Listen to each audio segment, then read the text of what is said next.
আব্বা ও আব্বা আব্বা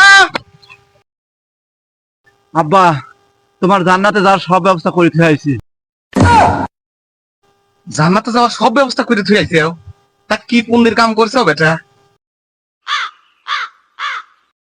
তুমি যে মার কাছে গরু বেশি 4 লাখ টাকা থুইছিলে, সেই 4 লাখ টাকা আমি সব মানুষের মাঝে দান করে দিয়েছি আব্বা। আমার একদিনের সব শেষ করে দিছে রে। আমার আব্বা জান্নাতে চলে গেছে, আমার আব্বা জান্নাতে চলে গেছে, আমার আব্বা জান্নাতে চলে গেছে। এই তোমরা সব শোনো, আব্বা জান্নাতে চলে গেছে। তোমরা সব শোনো, আব্বা জান্নাতে